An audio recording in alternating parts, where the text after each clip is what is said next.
What's up, everybody? How y'all doing today, my good people? You know what I'm saying? I hope y'all taking care of y'allself today. You know what I'm saying? Y'all know what to do. Like, share, and comment. Smash that doorbell for me, baby. You heard me. And keep God first, baby, over everything. So on the note, my good people, I'm gonna let this video take off. I'm gonna put let's like, catch up at the end, baby. Let's go. And all of you who have vlogs and channels on YouTube or wherever you stream from, thank you so much for being here.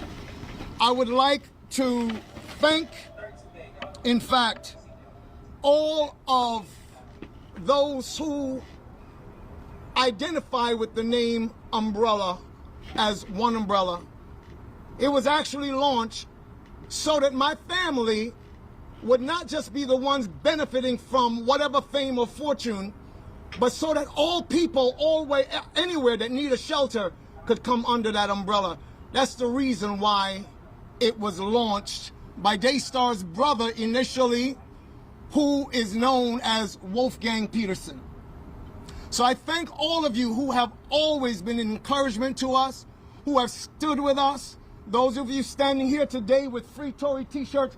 Jano, can I have that t-shirt right there, please? Those of you who are wearing these and remembering this person, because I want you to understand that from the beginning of this, I stood as far back as 2021. As far back as 2021.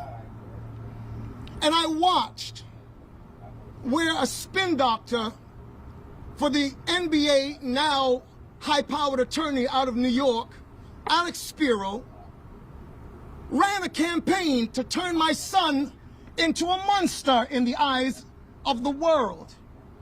At that point in time, God said to us, there is a time to be silent and there's a time to speak. We chose to be silent. And now we've been silent for way too long. The hour demands that we speak. One of the reasons why I stood silent is because I trusted in God, but I also did not want any blowback to affect my son, who was sitting in the belly of the beast. That's why I chose not to speak at that time. I am his father, and that is the second capacity in which I stand before you today as the spokesperson and mouthpiece for my family. Tory has 7 brothers and sisters. He has 5 brothers. He makes up the 5, I'm sorry, and there are 3 sisters. So today I would like to share a few things with you as well. I want to dispel a few rumors because I've been asked to by my son, Daystar, aka Tory Lanez. Number 1, Daystar does not have a drinking problem. He does not have a drinking problem, and that was not the reason why this situation happened. He was not out on the yard, as it was about 6:30 in the morning and cells were just opened for them to be able to go out to breakfast. On the Thursday prior to this incident, I was called by him and I was told of the impending threat. And my family and I huddled and did what we always do. We prayed. We get together every single day and we pray. Sometimes it is twice per day. Wherever we are in the world, at a certain time, we're on our phones and we are praying. We pray for him. We pray for you. Because our mandate is not about violence. We're not here for vendetta. We're not here for any of those things. My son, as I stood with him in the hospital room, on the first day, my wife being present, said, "Dad, I'm not holding any animosity against this guy. I don't want to take any action against him. Whatever the system does, the system does." But that is his stance, and that is our stance. Might I go a little bit further? Because this will not be the first time I've said this publicly. I bear Megan Thee Stallion no ought at all.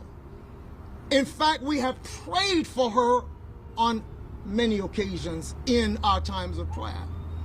So this monster that Alex Spiro tried to create, and when I stood in the courtroom on that day and heard a corrupt prosecutor dismiss the fact that so many people, it was overwhelming the amount of people that sent letters to their office and were called to testify before the courts as they were considering sentence, which had already been decided, and the judge blatantly showed on that day that it really didn't matter what anybody said.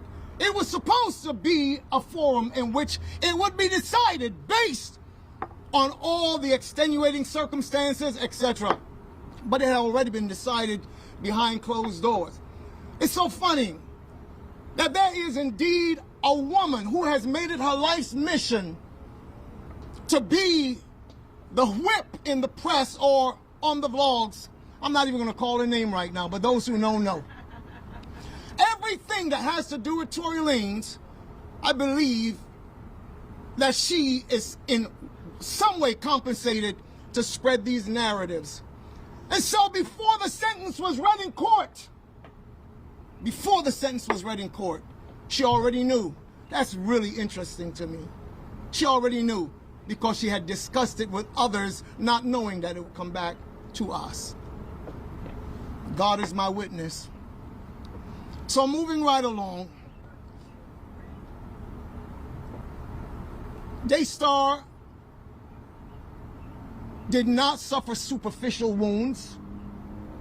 He was stabbed 14 times, 5 times in his back, 1 under his left cheekbone. In fact, his jaw was open. He was stabbed twice in the back of his head, and the rest in his torso, arms, and in his chest. It may seem sensational, but thankfully, like Dr. King, it was close to his heart but did not penetrate. After that, he was being rushed to a facility nearby in a vehicle in which he said, and I quote, "Dad, I thought it was my last.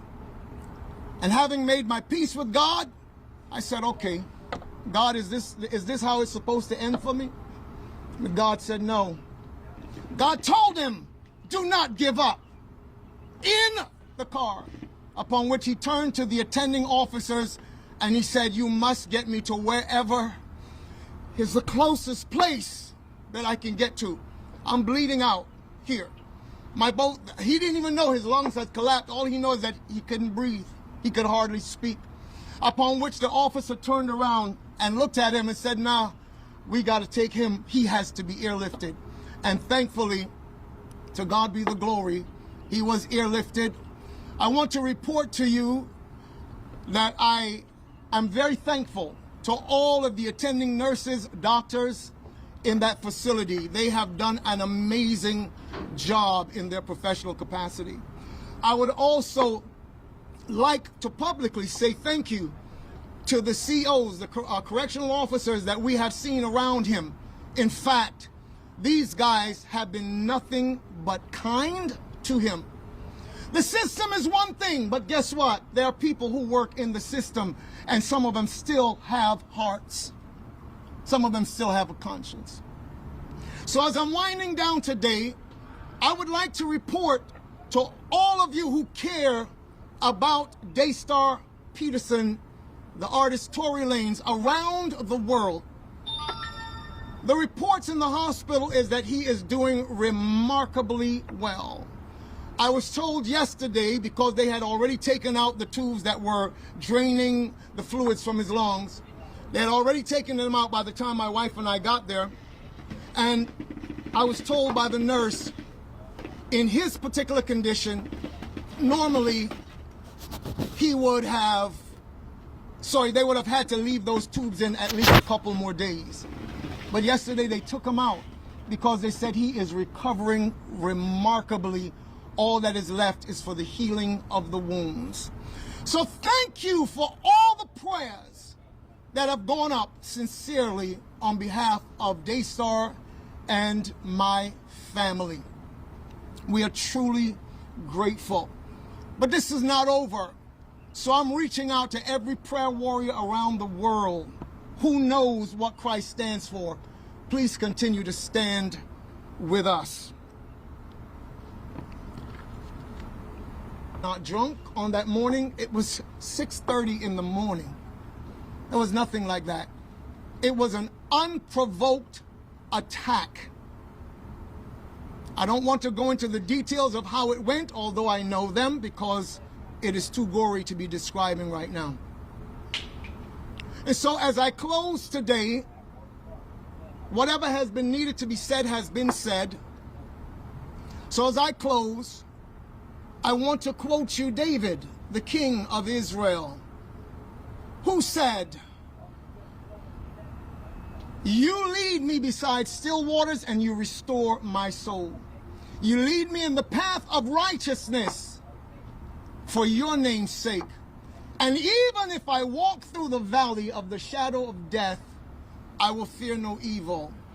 One of the officers turned to me yesterday and he said, "You would be so proud of your boy. He has been in here and he has been praying." I got there to the hospital the first day, and typical Daystar, he was entertaining those officers. They were laughing. They were just, and he said, "Dad, it only hurts to laugh." But something broke my heart yesterday when towards the end of our visit, he said, "Dad, why is it that my life has to go through so many trials? Why? Why do I have to experience this?"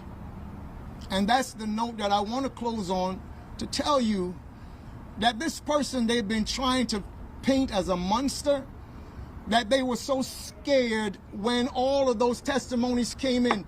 People I did not even know that he had secretly done things for.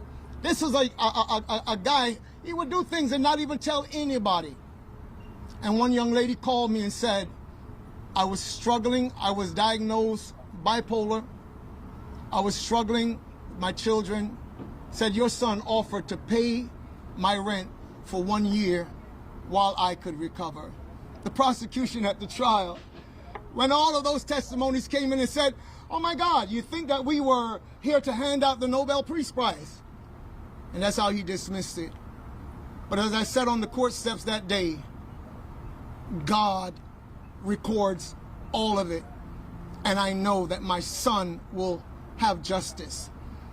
I lastly would like to reach out via this medium to say to the governor of the state of California, "Sir, it is in your hand to do something about this. You have..." Brutal, unprovoked attack, we felt it necessary to come here today to provide you with this information. It is our intention to make a request to the governor to either pardon or commute the sentence of Mr. Peterson, so that when he recovers from this attack, he's not returned to a jail cell, but that he's allowed to go home and recover. Not long ago, Unite the People was approached by a gentleman named Bradley James. Mr. James informed us he was working as the bodyguard and driver for Ms. Kelsey Harris during Mr. Peterson's trial. As such, he was in close proximity and he had privy to conversations she was having with her husband and others. Mr.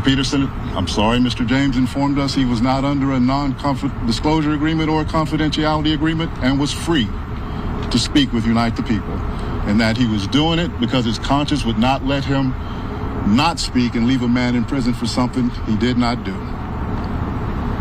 Mr. James informed Unite the People that he was a witness to the conversation Ms. Harris had, where she stated she had the gun, she fired it 3 times, Mr. Peterson grabbed her arm and knocked it down, and the gun fired 2 more times. In essence, Mr. Peterson never shot anybody, never even touched that gun. never fired the gun. This statement aligns with the statement of the only non-party witness to the case, Mr. Sean Kelly, who at trial testified he saw two women fighting, two men break up the fight, one man grabbed the other one's arm. Gunshots came from the passenger side. The passenger side is where Miss Harris was sitting. This further iterates that Mr. Peterson did not shoot Miss Pete, did not shoot at Miss Pete, or did not assault Miss Pete. It's just another irregularity in a list of irregularities in this case. For example, there were 3 potential suspects in the car that night, and yet the only DNA sample was taken of Mr. Peterson, even though unknown DNA was found on the gun. Why wasn't Miss Harris's DNA taken? Or was it taken and the information simply never given to the defense? Why wasn't the driver of the car, Mr. Jaquan Smith's DNA taken? Or was it taken and again, simply not given to the defense? We don't know. It should have been taken. It is Unite the People's understanding, regular LAPD practice at a crime scene like that, anybody who's there, the DNA is taken.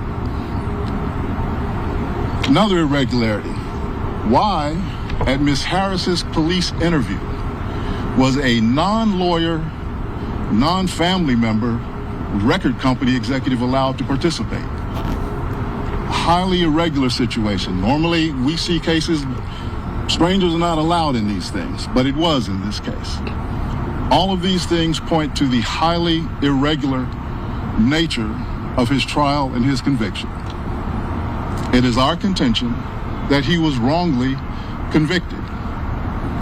And while we at first were willing to let the process play out, it is our contention now that if he is not pardoned or released promptly, he may never come out. Did not do.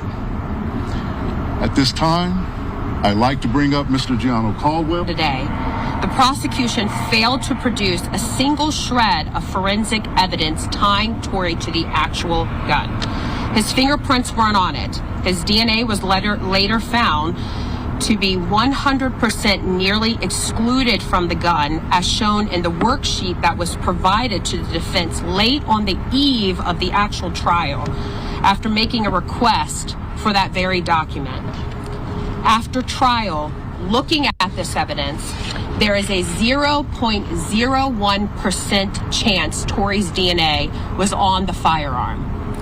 That's a difficult statistic to equate with the story as told by the prosecution, which may be why this was not present in trial. In fact, there were 3 people that night at the scene who tested positive for gunshot residues. One of those was Kelsey Harris, as Gianno mentioned, the assistant to Megan Pete.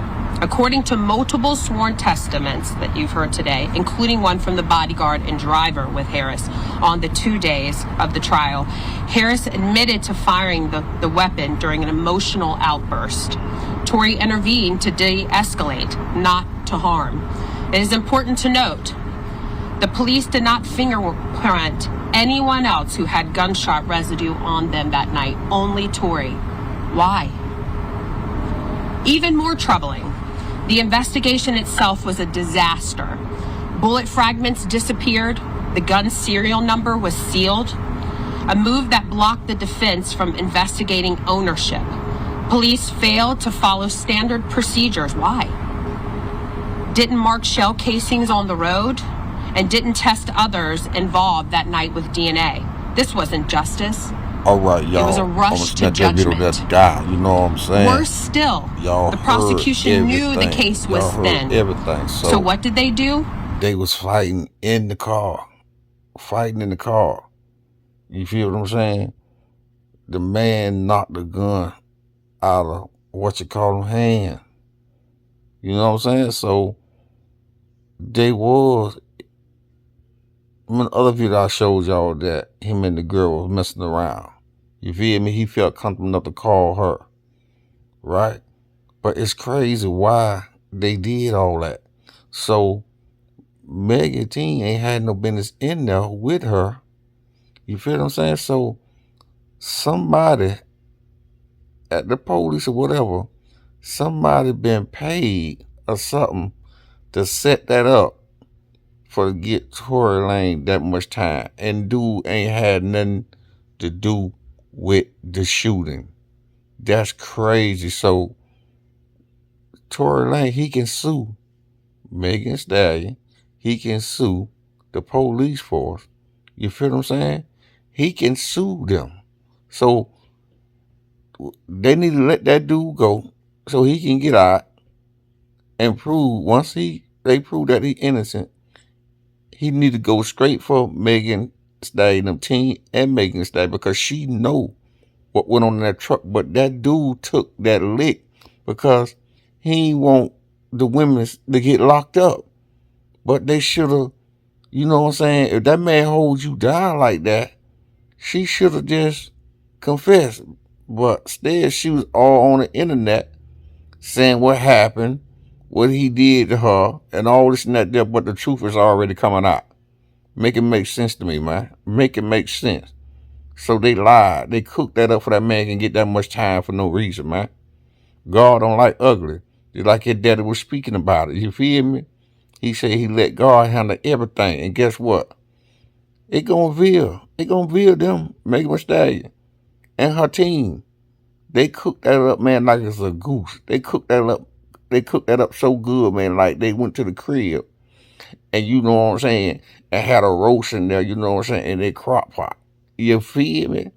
So hey, if she did do all that in that SUV and then lied on that man, knowing that man was trying to help you too at the same time, so you won't get no time, but you couldn't be a woman enough to stand on 10 about what really popped off in there, man, that driver say, man, he ain't with it. Like, it kept eating him up. Like, man, he can't let that man spend time in prison, man, for something that he ain't do.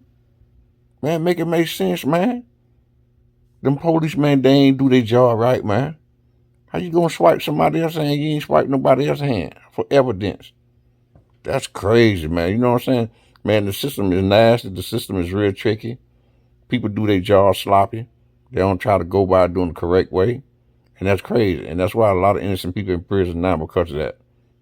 Because of their sloppy work. So anyway, my good people, y'all come and let me know how y'all feel about the situation. You feel me?